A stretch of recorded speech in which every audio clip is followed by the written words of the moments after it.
Hey, everybody, it's Liz joining you as usual from Central Virginia and the unceded lands of the Monacan Nation.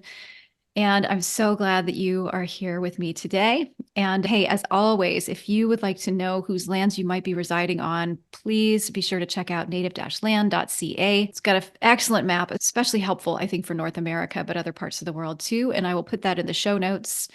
And if you're interested in learning about the sacred feminine, there's a whole bunch of ways you can do that, but I'll tell you a few that I offer. So you can check out my award-winning book, Home to Her: Walking the Transformative Path of the Sacred Feminine, and that's available wherever you buy your books. You can check out the classes available via the Home to Her Academy. I'll put that in the show notes. And then you can follow me on social at Home to Her on Facebook and Instagram. And I'm actually on TikTok now, kind of exciting. You can follow me there too. And you can also check out past articles and all the past podcast episodes at hometoher.com. So all of that will go in the show notes. I will ask you, if you're a regular listener and you haven't done so already, I would love for you to leave a review of the show wherever you access it. It really helps other people find it. We've creeped on up there now in the top 2% globally of podcasts, which I think is kind of awesome. Every time you review it or pass it on to somebody else, that really helps. So if you feel inspired, that would be amazing. Same thing with the book. If you've read the book and you liked it, I would love it if you would leave it a review on Amazon or Goodreads. And then, as always, I love it when you reach out to me. So please feel free to reach out via social for your thoughts, your comments, your feedback, your suggestions. I'm here for all of it. And with that, let's get on with the show. So, my guest today has been on my wish list of potential podcast guests for a long time. I don't know if she knows that. And I'm so happy that we're finally making it happen. And I was just telling her right before we got on, and I don't think she knew this, but I started my Home to Her Facebook group. I basically just invited all my friends when I did it about 5 or 6 years ago. Anybody that I thought would tolerate me and talking about the sacred feminine. And I got really excited every time somebody new joined the group that didn't actually know me. And my guest actually joined. She was one of the earlier guests. And I remember looking up her profile and her information and feeling super excited and validated because she's been on this goddess path for so long and has done such amazing and inspiring work. So, with that, I would love to introduce her to you. Annie Finch is a poet and performer, an artist who brings poetry into magical collaborations with music and theater, a scholar and researcher on meter, magic, and matriarchy, a teacher and inspirational speaker, a ritualist, and an activist. We could just spend the whole episode unpacking that sentence. So good. In short, she is a poetry witch. Annie is the award-winning author of 7 books of poetry, including Spells, New and Selected Poems, Eve, Calendars, a verse play on abortion, Among the Goddesses, and the Poetry Witch Little Book of Spells. She is also the author or editor of numerous influential books about the magic of poetic craft, as well as editor of Choice Words, the first major anthology on abortion. Uniting all of Annie's work is her belief in the power of languages of the goddess to awaken magical change in words and the world. Annie traces her lineage from Norse, volurs, Celtic bards, and witches imprisoned in the Salem Witch Trials. She travels widely from her home in New York to lecture and perform, and has shared her poems and inspirational teachings in the Democratic Republic of Congo, Mexico, and across North America, Europe, and India. Her teaching is also available on YouTube, on her Substack, and in Poetry Witch community. And she's actually joining us today from a women's run retreat called Sacha in Guatemala. So, Annie, it's such an honor to have you here. Thank you, thank you, thank you. Oh, thank you, Liz. I'm really, really happy to be here. It's a wonderful space already to be in, virtually, language-wise, your voice, the whole energy, the history, the herstory of all the podcasts you've done before. I'm just delighted to be here in your space. Thank you. Yeah, well, I would love to start, as I always do, with spiritual background. I'm a curious person. I love to hear how people got to where they are, from their early influences. And so, yeah, I'd love to hear a little bit about that from you. Wow. Yeah, that's a big question, isn't it? Because we're It at a is. period of transition for everyone. And so many of us are, creating from, in one way or another, creating something new out of what we were given. So it's a transformational question you've asked, isn't it? I would say that I was lucky in that my family background was very spiritually aware and conscious. My father was a philosophy professor who had a huge interest in world religion. So he had all kinds of books about world religion around the house. He was interested in Confucianism and Taoism and Hinduism and all kinds of things. And my mother was a very witchy woman who didn't realize it when I was young, but she was always, I think. So I had, a lot going for me. I also had a ton to overcome because in all of those 40,000 books my father had, there was nothing that I am aware of about the divine feminine, the goddess, anything really. A couple of like women saints maybe in Christianity who had like hated their bodies and destroyed themselves physically, that kind of weird twisted attempt that feels like to access their goddessness. So it was hard. But when I was 6 years old, I had this incredible experience where my father had a sabbatical, and we spent over a year traveling around on a pilgrimage around Europe and the Middle East. So I got to see there were many, many approaches to spirituality. We visited a lot of cathedrals, but and things like that. But we also visited Stonehenge and the Great Pyramids and the Temple to Aphrodite in Greece.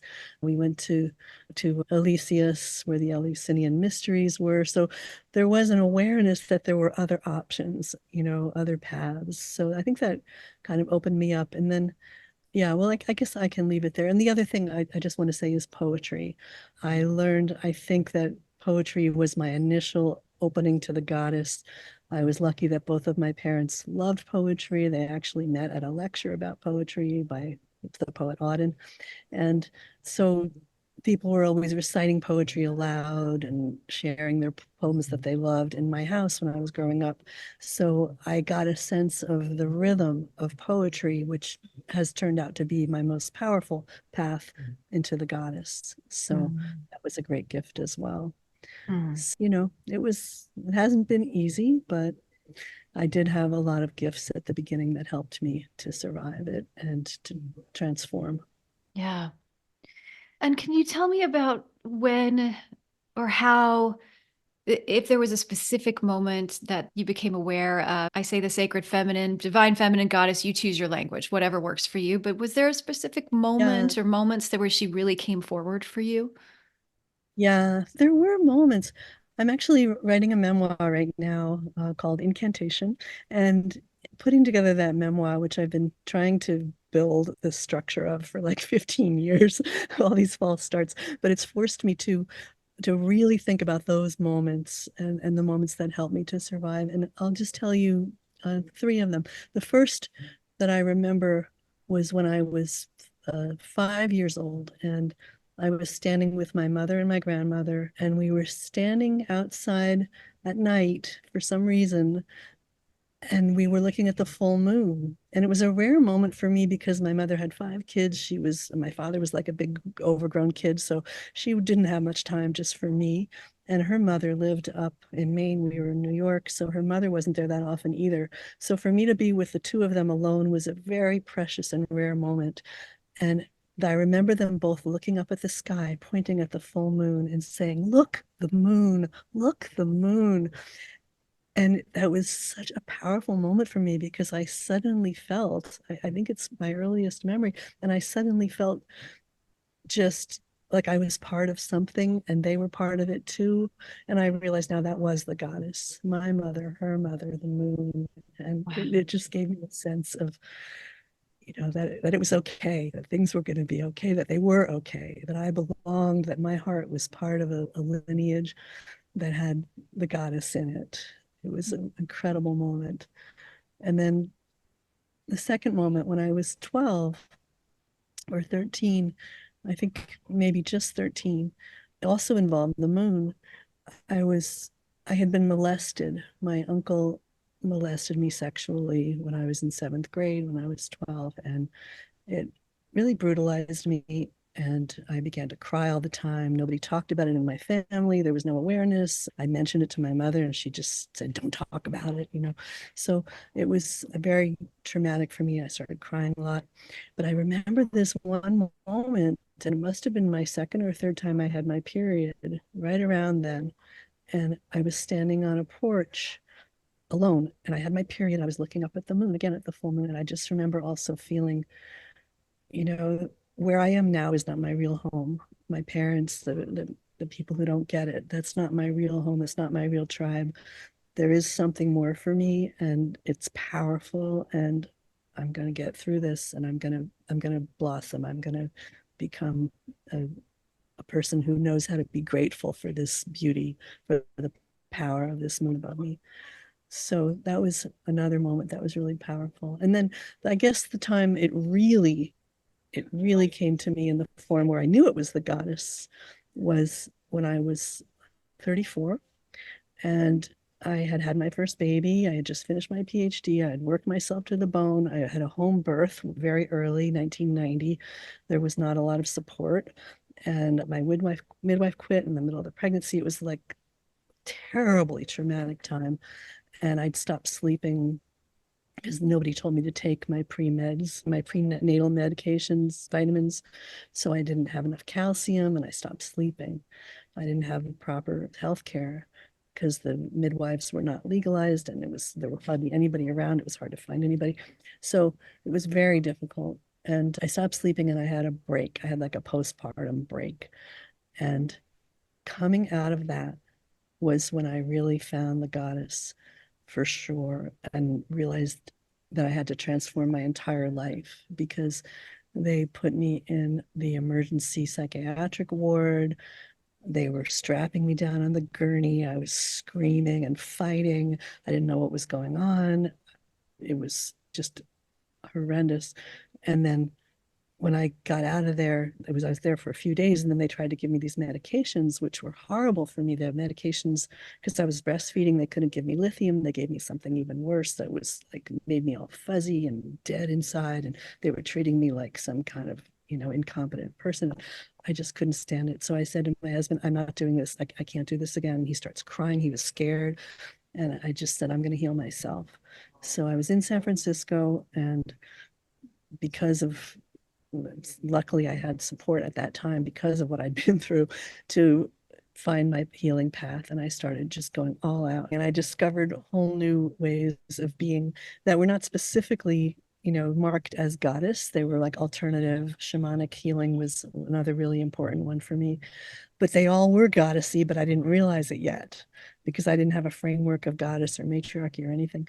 And then this one moment that it became the goddess for me consciously was when I was in the Mission in San Francisco, and I was it was an acupuncture massage center, a wonderful place. And I walked out after my treatment into this courtyard, and they had this gigantic statue of Kuan Yin that was magnificent. It was surrounded by wildflowers, just so many wildflowers. The sun was on it. The bees were buzzing everywhere. The butterflies. It was just this super rich, full goddess energy like matrix that was just right there, just so funky and sensual and complete in every way, the way the goddess is, death and life and everything just there, body and spirit. And I was so blown away, and I just stood there looking at it, for just being there with her for the longest time. And I just was like, oh, this is it. It was like I trained myself to her smell at that moment so that I would always find it again. And I just knew that if I held on to this and I kept it strong and I kept it, center of mind and tried to ignore all the patriarchal bullshit around it, that it would grow and get bigger, and that I could be part of it, and that it would encompass. And there were so many other people, obviously, that were aware of it as well. So it was this really wonderful moment. And around the same time, I met my first witch in San Francisco in 1990, Francesca de Grandis, and started going to her rituals and discovered that there was a whole community of witches who were aware of it as well. And then I also discovered the power of poetic meter. I revisited that again and realized how that was also a goddess thing all along. Oh, I have so much to I want to I started to say unpack, not the right word, but let's just pull the threads. But one thing that I just want to riff on for a second that I was thinking about as you're saying this is, and I've heard this from other guests as well, and it's very true in my life, that this experience of what I call the sacred feminine is so experiential. and embodied. And it's Mm. not in dogma. It can't be. And so I just was having a moment of thinking about outside of conspiracy theory, right? Because we can get really reductive, I think, about like, well, how did we get here?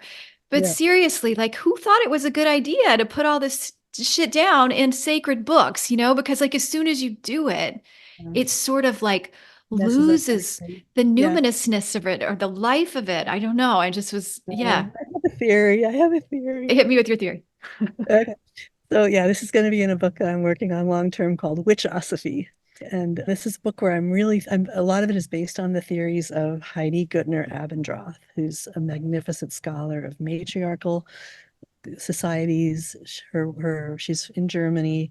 Her work has just been translated into English in the last few years, and a lot of people don't know about it yet. But her first huge book was just translated, Matriarchal Societies, which is like a survey of matriarchies around the world. And now her next book has just come out. I'm going to be reviewing it for a fantastic feminist magazine called Liber pretty soon. Liber, great magazine, recommend. So anyway, yeah, so Heidi, from working with Heidi and through the Association for the Study of Women in Mythology, which is an Yeah. organization I'm on the board of now that I love so much, I've learned a lot about matriarchy. And Heidi's definition of matriarchy involves worship of the divine feminine is one of the key factors that defines a matriarchy. So her work has been really helpful for me in thinking about how did we get into this mess? And but then from it, I've come up with my own kind of poetic wackiness. So here's my theory. My theory is that women invented religion, period. Like, I actually think it came out of orgasm. I really do, women's orgasm. And this is why, like, flowers are still considered romantic, and, all the Valentine's Day stuff is like the goddess stuff, right?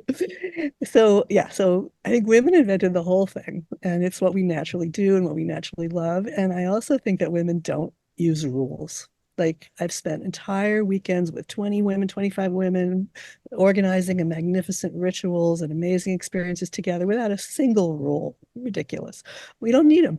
But I honestly feel, and I love men very much. I've been married to one for 40 years, almost 39 years. I think men like rules.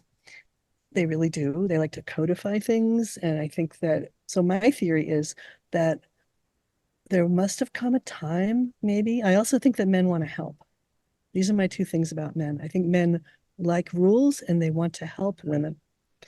And that matriarchy is based on this, that women are kind of doing the culture, moving the culture forward over the centuries, and men in a matriarchy help. They help, they serve. And in whatever way. And sometimes that means being a chief or taking leadership of some kind, but the women always have kind of the final say, right? So I think that there must have come a time when, probably because patriarchy, so certain patriarchies about certain men controlling other men, right? And exploiting other men, killing other men. Patriarchy is really about men and men, you know? And I think they just want to get women out of the way because it interferes with men's loyalty to other men and men's ability to exploit other men. If the men's loyalties are towards their women, then they can't be exploited by other men, right? So I think what really happened is some of these patriarchal men came in, and I love the books by Mary Mackey.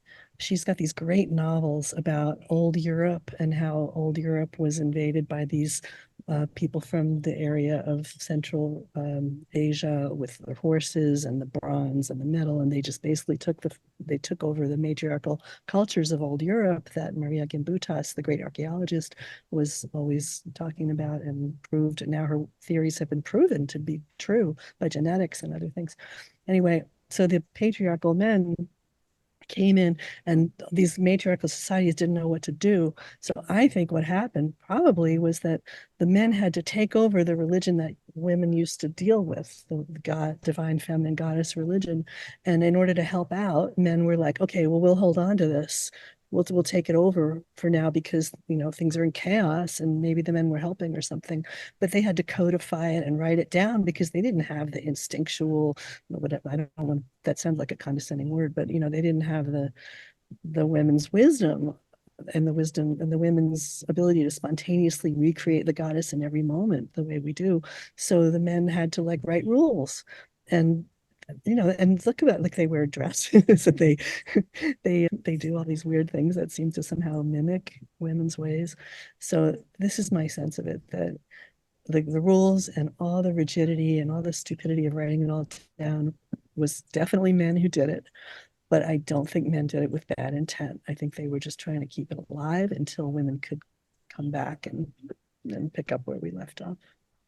Oh my gosh, I love this so much for a couple reasons. I'm so glad that it just seems very reductive to me, and honestly, still in the binary of patriarchy to go with, well, men suck and they just want to hold women down. Like, no, no, no, no, no. If everything is an expression of the goddess, then that doesn't work. That's just way, way too simplistic for me, and it, Well, it keeps us in a helpful moving forward. Sorry. Yeah, I didn't mean yeah. to interrupt you. No, no. And it keeps us in like a villain victim mindset. Like there's nothing helpful about that to me. And to your point, it's not even accurate, I think, to what I see reflected back from at least some of the men in my life. It doesn't make sense, you Yeah, know? right. Yeah. Totally. So Totally. I love that. And then the other thing that I was thinking about as you're saying that, I have been reading, I think I've mentioned this on the podcast, but I got interested in classical tantra and reading a little bit about classical tantra. I'm not talking about Western tantra, which is all, sex focused, which, hey, all well and good, but more of like the older texts, like what is this about and how does this compare to some of my study of yoga? And what I've really been struck, I read a book called Tantra Illuminated by a man named Christopher Wallace. I'll put that in the show notes along with everything that Annie's mentioning too. But what I was really struck by in reading it, I really did appreciate this book, is that it gave me a framework of understanding some experiences that I've had in my life. And in the absence of the community and the structure to hold me around the divine feminine, which to your point, I kind of just had to get on this path on my own. She had to come find me.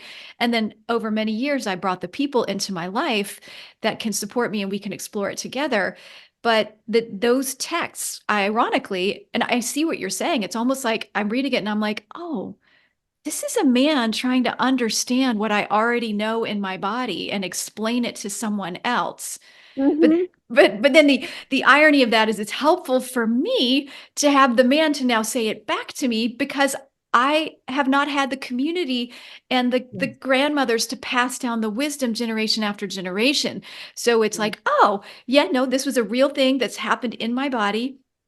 And there are people that have been trying to understand this for thousands of years, and they wrote it down in a way so that it could be accessible to other people. And I really did have the moment many times of reading it. I was like, they just needed to ask the women like what Yeah, was what was going on. They could That's all they needed to do. I know. That's so often the truth, isn't it? It's like they're doing their very best, but they just needed to ask the women.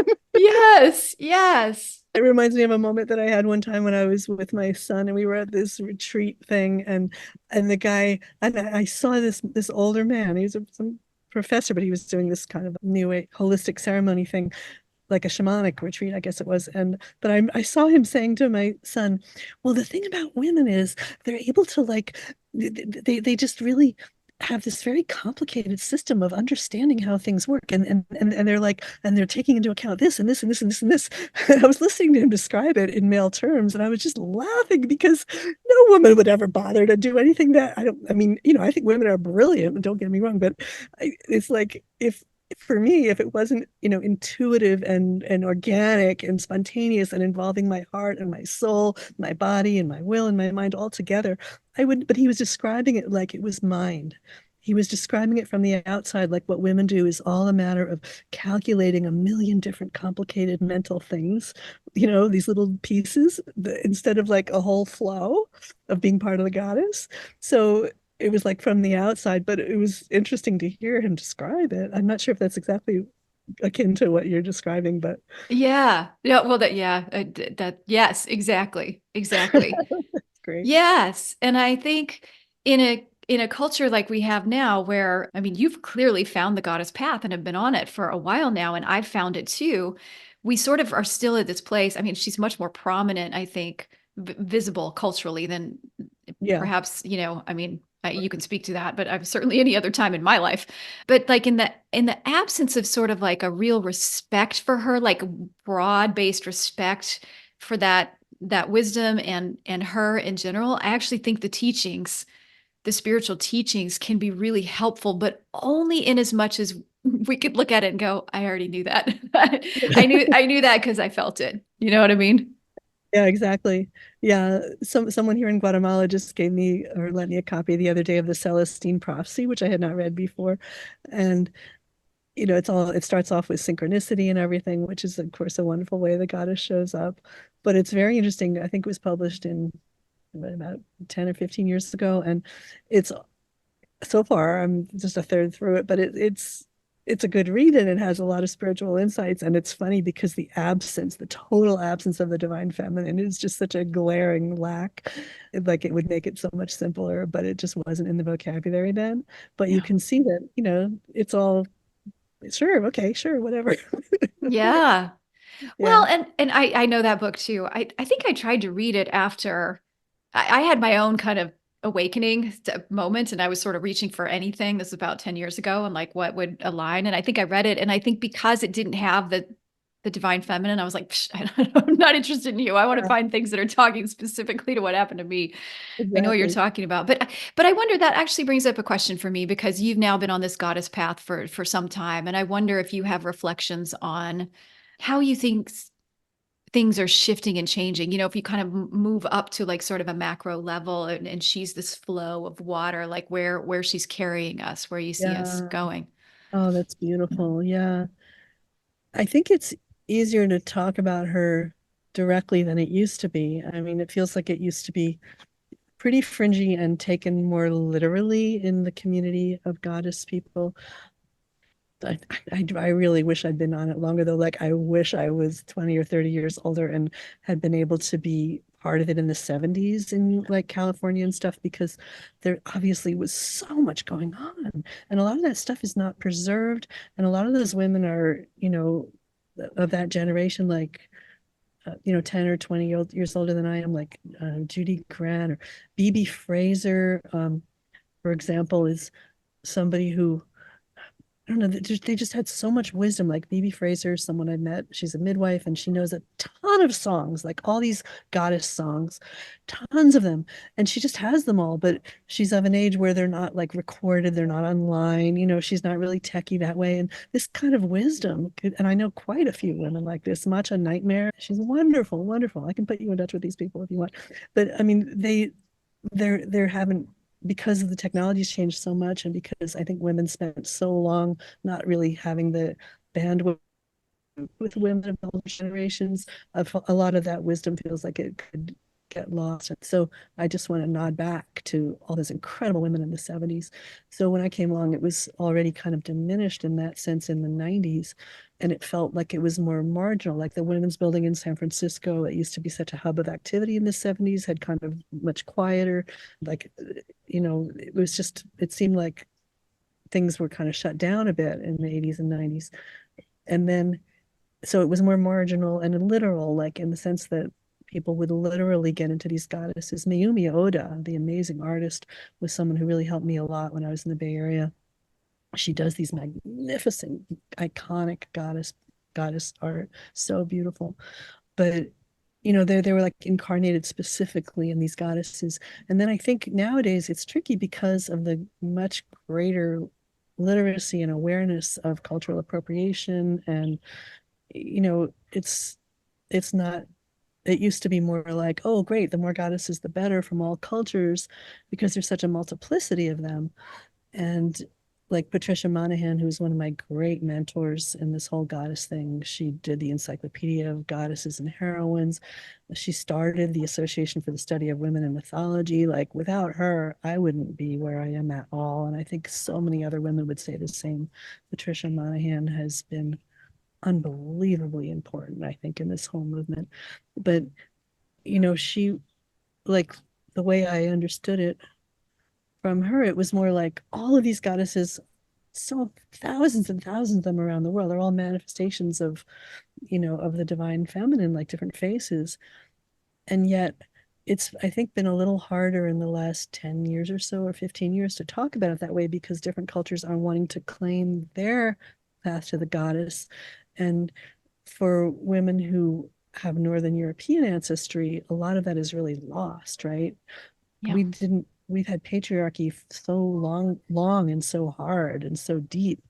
compared to other cultures that might have a very more recent, difficult, horrendously awful trauma, but there might still be a stronger matriarchal roots behind that that they can return to.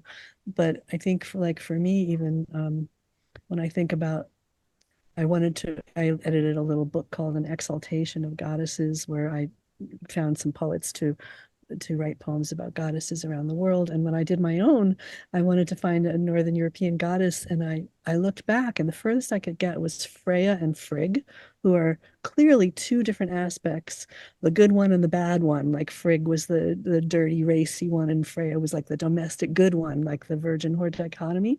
Yeah. And clearly they both came from one goddess originally before that, before she got split in half. So my goddess ended up having an asterisk in front of her name because we don't even know that she existed. She's hypothetical. She's Yeah. what's the word they use in linguistics for a word that they posit existed as an ancestor to two words, but they don't actually know it. So they put an asterisk in front of it.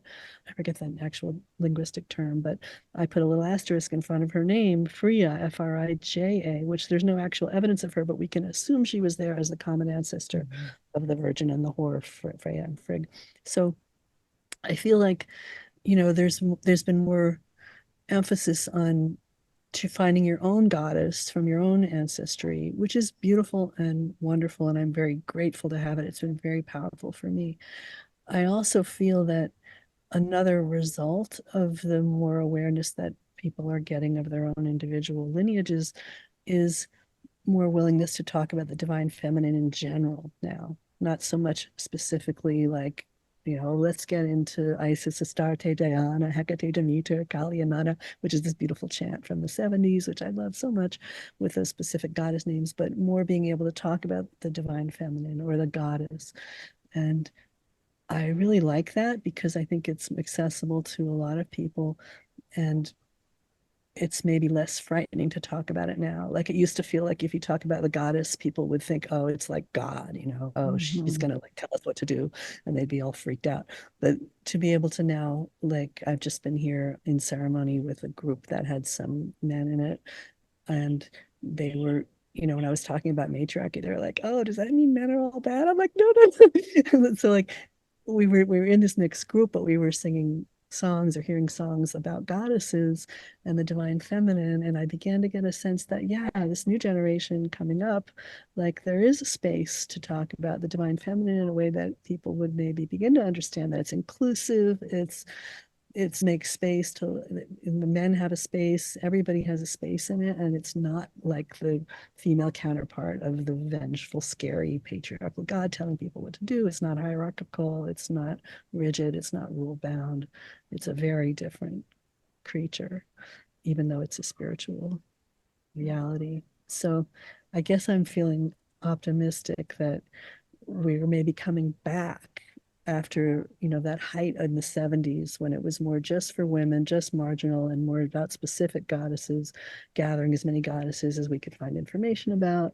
And then almost a bit of a lull, and then it's gradually surging back now the last 10, maybe 15 years, surging back into a more general awareness that the divine feminine is safe, it's okay, and that we all have our own paths to it, but that we can also love and appreciate and make space for the paths of any human on earth because we all have our own connections with the goddess, Yeah, historically as well as personally. for sure. I think the other thing that I'm thinking about as you're saying that is for me, the intertwining of the sacred feminine with animacy. And Mm, so that I don't know how you feel about that. I'd love to hear your reflection on that. But when I mean, I have European roots as well, and so kind of thinking of like, okay, going back to a tradition that predates Christianity in my ancestral line, on soil that my ancestors once lived on, but they lived there 400 years ago. Like and farther back. Like, how do I find her? What I have found is that in some ways it's actually easier, and the energetic frequency is the same if I go sit in the freaking trees and like yeah, connect deeply with the land. Like there she is. That's yeah, yeah. Yeah. very much so. And I think so many people that, yeah, I remember talking to someone from New Zealand, an indigenous woman from New Zealand, and she was just saying, for us, it's just nature, it's just the trees, it's the ocean. They don't even necessarily put it into goddess form, and yet I feel that it's immanent in that, in the same way that the goddess is immanent in nature, like that, like when I think that's for me the biggest difference in thinking about the theology with an O versus theology with an A, is that the God is transcendent of the world and goddess is immanent in the world. Yeah. In the same way, it feels as if you can find her immanent. If she's really immanent in the world, you can just find her anywhere in the world, right? Which makes it, again, so much easier to talk about. Totally. And then look at Maria Gimbutas, right? Her amazing books, The Language of the Goddess, incredible books with all his beautiful photographs of these ancient goddess artifacts and art from all over old Europe. And it's all, so much of it is animals and also beautiful abstract patterns that show energy movement. But all these animals were sacred to the goddess, like so many, Yeah. owls and octopuses and doves and frogs. Oh my gosh, her stuff on frogs is amazing. Like spiders. I mean, everywhere you look, right? There's always stuff. And yeah, it's also amazing the more energy and time we spend looking at the European stuff, the more it emerges. Like Eastern Europe is so rich with this stuff. Uh, Yeah. a lot of parts actually. It's exciting to see her coming to life again in our consciousness in so many ways. Yeah, and this is coming up, so I'm just gonna let's just go there. I want to hear your perspective on this. Like one of the things that I've been thinking about, and a concept that I've been toying with in my head for some time, is that of atonement, which I know is a really heavy word. It's got religious, connotations, but atonement really means like at one with. And I've thought about if we, and I'm coming to this from the context of animacy and saying, for example, well, if she's in the trees and she's the spiders and she's the frogs and all of that, do we even have to call it the divine feminine? And I find myself kind of getting hung up on saying, well, no, but yes, we do, because of this idea of atonement, because of the pain and the suffering and the deliberate separation. And also, I mean, it's not all deliberate, but, there's very clear evidence of suppression of the sacred feminine in the European lineage for Yeah, sure. And yeah, so I wonder how that lands for you. Like the idea of like, for me, yeah, it's almost like a skip over. Like if you yeah. just try to go to animacy without acknowledging her, you're not doing the work. And she needs I to be, we need to atone for what's happened. yeah, I agree with you. And for me, I would say it's really it's really comes down to a more pragmatic necessity, right? So, I mean, I totally get the feeling like, hey, come on, wait a second. It's like, it's funny. I think about poetry. I think about free verse because I remember when I first started realizing that I wanted to write my poems in meter. I remember feeling like there was this sort of like, hey, wait a minute, because women never really had a chance to make our mark in metrical poetry because poetry had been in meter through all the centuries of patriarchy. And then right at the beginning of the 20th century, they threw meter out the window and all the poetry became free verse. And I was like, it really sucks when I was starting in the 80s and 90s. Like women never had a chance to really make our mark in those great metrical meter in those powerful meters. Instead, we're supposed to throw it all out. And I'd almost feel like patriarchy did it on purpose just to not give us that powerful tool. So I totally understand the impulse to like, well, wait a minute, we never had a chance to really feel, why go directly to animacy when it's not fair, when we didn't have our chance to really appreciate the spirituality and the of the goddess as goddess, as something feminine. So there is that, but I don't even think it goes down to that because yeah, of course you can get over those things. You can do your work and get over your annoyance and move forward and say, okay, whatever. We just have to move forward, which is okay. But I think also there's another reason, even beyond just a sense of wanting to experience that for ourselves. I think there's another wanting to experience the divine feminine for ourselves as a spiritual reality.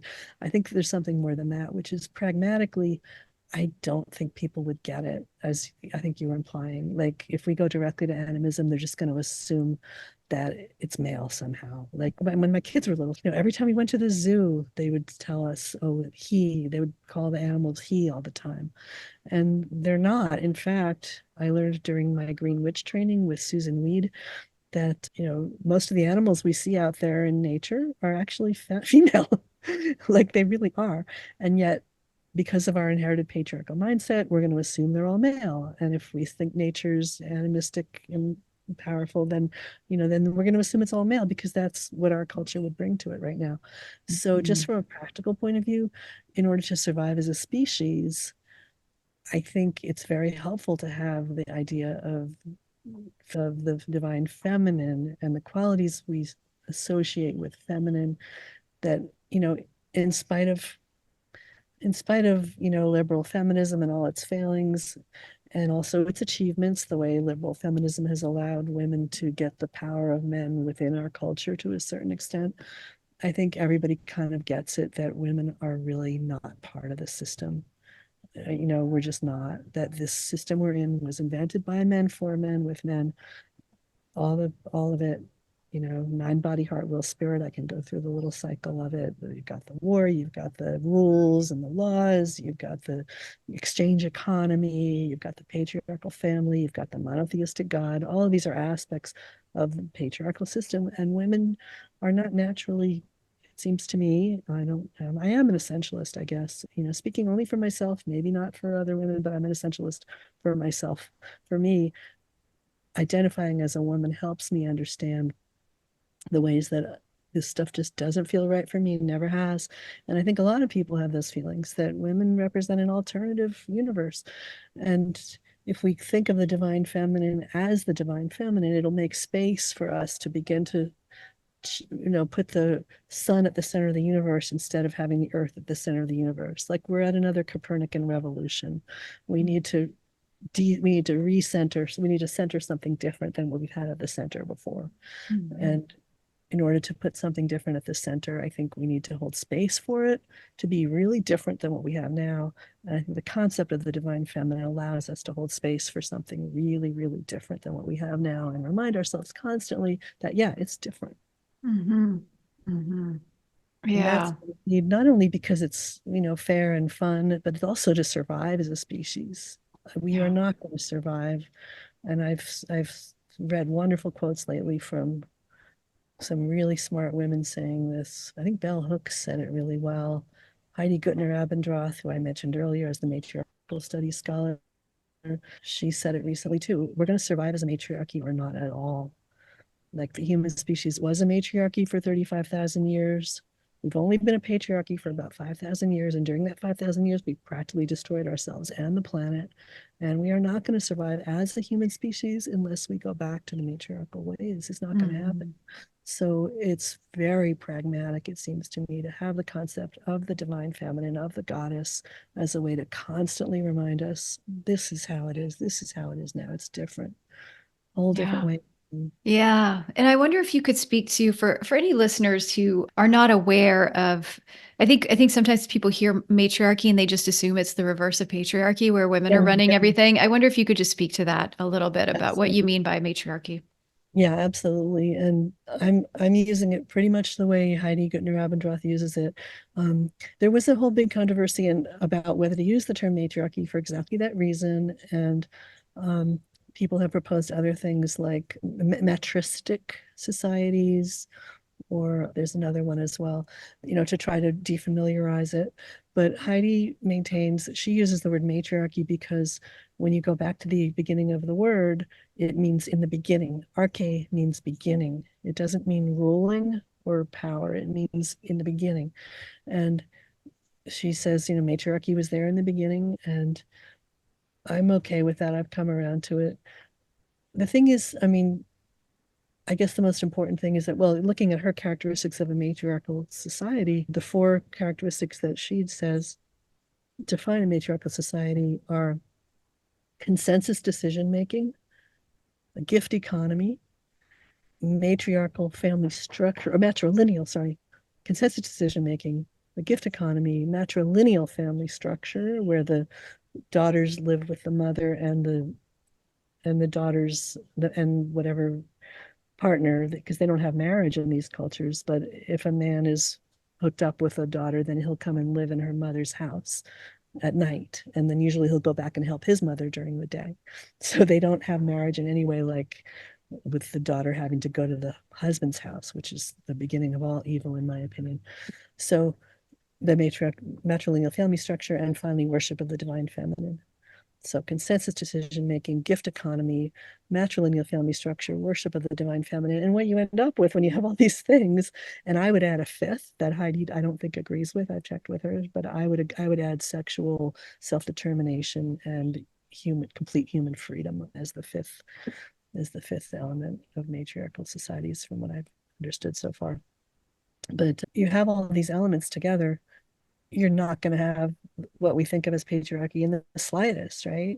Patriarchy, as we think of it, is the opposite of these things. Instead of consensus decision making, you have one person making decisions for others. Instead of the gift economy, you have the exchange economy, exploitation, destruction of the world.